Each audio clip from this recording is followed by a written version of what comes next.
এইটার দায়িত্ব রয়েছেন, আপনারই দায়িত্ব নিতে হবে। আপনি আমাদেরকে দেখান যে এইটা হলো আমাদের শফিকুল সাহেবের পুরো নাম কি? শফিকুল ইসলাম শফিক সাহেবেরটা একটু দেখান কোথায় আছে স্যার। ও যেটা কোনটা? আচ্ছা আপনি যান। আপনাকে যান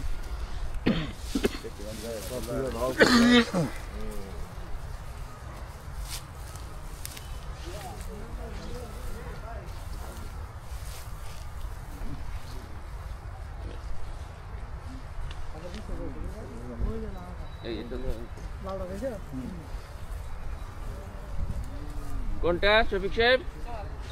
এইটা ঠিক আছে। ওনার ভাই কি বলে? কই আমার সঙ্গে যিনি আসছিলেন?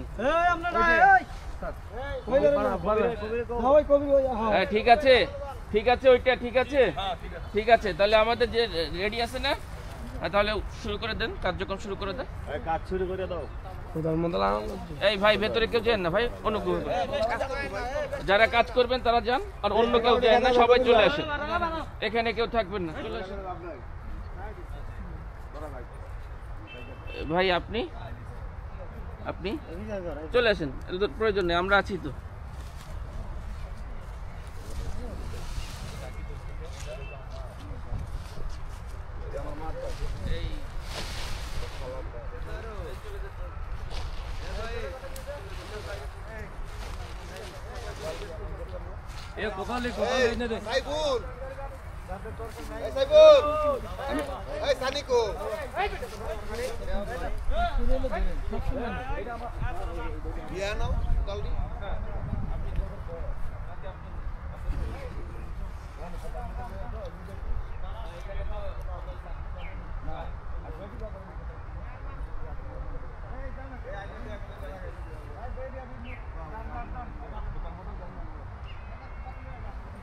কোদাল দিল আর মা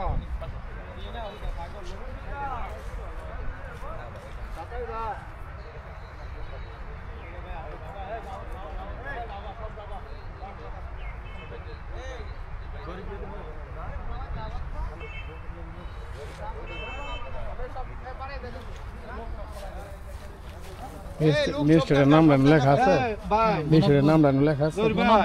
লোকগুলি কোন যাইতো গা এক্সিকিউটিভ ম্যাজিস্ট্রেট মুনব্বর হোসেন এখানে নাই, এখানে নাই।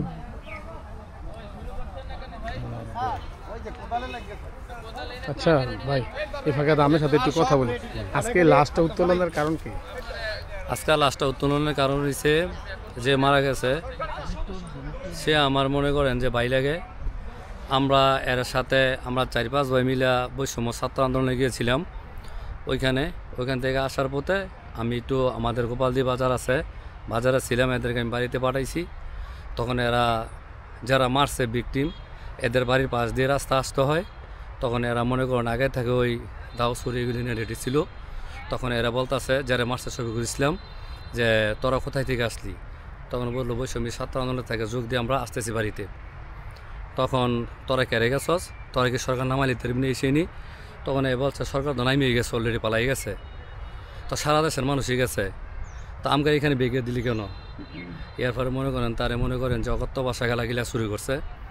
তো ইয়ার মাঝদা মনে করেন যে রিফাত আইসা দৌড় দিয়ে মনে করেন যে একটা কোপ মারলো এই জায়গার মধ্যে। কোপ মাইরা মনে করেন এইভাবে টান মারছে, যেটা আমি শুনছি আর কি। আমি তো গোপাল দিয়েছিলাম, এদেরকে বলছি তোরা বাড়িতে যা, আমি চার দোকানে ছিলাম। তো এর পরে মনে করেন এইভাবে কী করলি দইরা মানে একটু সামনে আগাইছে। আগানোর পরে মনে করেন বাকি রিফাত বিল্লাল, সোহাগ, ইয়াসিন এরা 3 জনে ধরছে। একজনে এই যে বিল্লাল এ আবার কোপের জায়গার মধ্যে কোপ দিয়া পরে এটার আরও সরাইয়া পরে মনে করেন যে এটার ভিতরে ছুরি ঢুকাইয়া পরে এইভাবে আমি গোসল করাইছি, তো ভয়ে কেউ গোসল করাইতেও যায় না। এখন আমার ভাই আমার তো গোসল করাইতে হইব। হ্যাঁ, তার আত্মাটা এইভাবে গেছে, মানে পায়খানা করে দিছে সে। এখনও কাপড় চাপড়ের মধ্যে পায়খানা আছে। আজকে 4 মাস প্রায় গিয়া 5-6 দিনের মতো চলে। তো এখন মনে করেন যে এই কাপড় গেলে এখন আছে। তখন আমি ভাই হিসাবে আমি তার গোসল করাইতে হয়, তখন আমি নিজে একাই গোসল করাইছি। এই ভিতরে যে ছুরিটা ঢুকাইছে এইভাবে মনে করেন দূরের গর্ত আছে না, গর্তর মতো এইভাবে মানে গর্ত হয়ে গেছে, ঠিক আছে। তো এইভাবে তারে মারছে। তখন আমার একজন যখন বললো গোপাল দিতে যে তারা তো এইভাবে এমন করতেছে, একবার বলে আটকাইছে পত্র মধ্যে। আমি দৌড়ে আসছি, আইসা দেখি ওই আমার ওয়াইফ এবং ভাবি, আমার ভাবি আরেক ভাইয়ের বউ, এরা মহিলা 2-3 আর আমার 2টা এই ভাই ছিল, একটা ফুফাতো ভাই, হ্যাঁ, আর আরেকটা ছিল বাতিজা। এই 2 জনে, হ্যাঁ, আর 3টা মহিলা, 5 জনে মিলা গাড়িতে উঠাই দিছে, সাথে ভাবি গেছে। আমি এসে দেখি এরা মেডিকেল নিয়ে গেছে, পরে সরকারি মেডিকেল নিছে, নেওয়ার পরে এরা বলছে প্লে ডেট একটা সার্টিফিকেট দিছে যে আপনারা এক কাজ করেন, যদি হায়ার থেকে বাঁচবো, হ্যাঁ, যেহেতু মৃত্যু সজ্জা এখন লড়তেছে, ওনারা আপনারা ঢাকার দিকে নেন। তখন ওই যে আপনার এই আমাদের যে পাড়া চত্বর বলে জাবাদিল হসপিটাল, ওইখানে গেছে অ্যাম্বুলেন্সের জন্য, হ্যাঁ, পরে ভাবি দেখে কোনো অ্যাম্বুলেন্সও নাই, তো ওইখানে মনে করেন যে ওইখানে তার আত্মাটা গেছে। তখন যাওয়ার পথে ভাবির সাথে সব কথা ভুলে গেছে, কারে কীভাবে কোপ দিছি, কী করছে না করছে, এভাবে আস্তে আস্তে সে সব কথা ভুলে গেছে। ওই সময় কি আপনাদের ময়নাতদন্ত করার? ওই সময় ময়নাতদন্ত মানে দেশের পরিস্থিতি, ওই 5 তারিখে তো মারছে, 6 তারিখে তো মনে করেন যে জানাজা পড়ছি আমরা 10টার দিকে, ওই শহীদ মঞ্জুর স্টেডিয়াম মাঠের মধ্যে। ওইখানে টিউনুস স্যার ছিল, উনি ওইখানে একটা নিছে, এই একটা ছবি নিছে, নিয়ে বলছে যে এখন তো ওই পরিস্থিতি নেই ময়নাতদন্ত করার মতো, এখন আপনারা কি করেন, আমি একটা ছবি রাখলাম এবং আমি জানাজায় নিজে আছি, আপনারা নিয়ে মাটি দিয়ে দেন, এই কথা বলছে। এই কথা বলার পরে আমরা ওইখানে একটা জানাজা ওইখানে এই মুহূর্তে আমি নিজেই করছি, ঠিক আছে। এর পরে মনে করেন যে আমাদের গ্রামের বাড়িতেই না, পরে একটা জানাজা দিছে ওইখানে আমাদের যে মসজিদের ইমাম সাহেব আছে, বাল্লাগান্ধী দক্ষিণ পাড়া মসজিদের ইমাম সাহেব, উনি মুসলিউদ্দিন, উনি জানাজা করছে, দ্বিতীয় জানাজা। আপনার নাম কি? আমার নাম হচ্ছে জহিরুল ইসলাম, আইডি কার্ডে জহির হক। বড় ভাই? না, হ্যাঁ, আমার বড় ভাই। আপনার বড় ভাই? হ্যাঁ, আমার বড়। নাম হলো শফিকুল ইসলাম। শফিকুল ইসলাম। কয় ছেলে মেয়ে ছিল ওনার? ওনার 2 মেয়ে 1 ছেলে।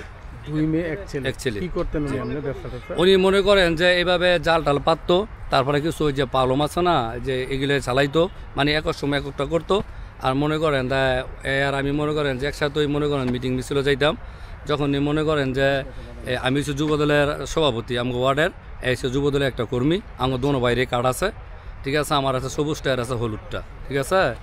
তো আমরা যে সময় ডাকতো আমাদের যেই আমরা যার নেতৃত্বে এই ইউনিয়নের মধ্যে আমরা এগুলোই করি, রাজনীতি করি, উনি যে জনাব গাজী এম এ মাসুদ সাহেব, উনি হচ্ছে আমাদের এই বিষ্ণুন্দী ইউনিয়নের সভাপতি, বিএনপির সভাপতি এবং আড়াইহাজার থানার সহসভাপতি এবং সাবেক সবালি কলেজের জিএস ছিলেন, ওনার নেতৃত্বে আমরা সব কিছু করি।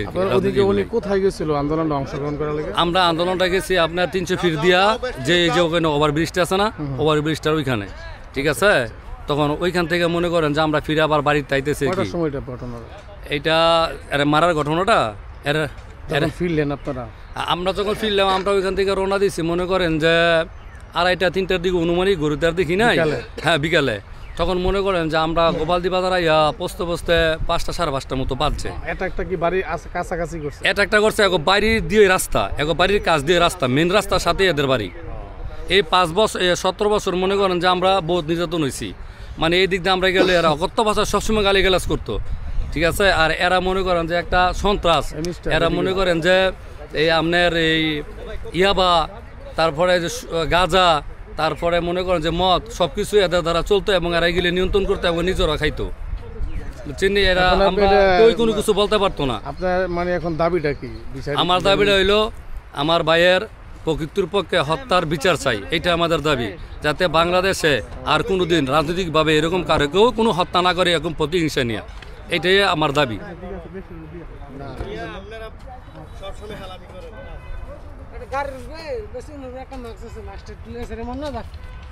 মাছ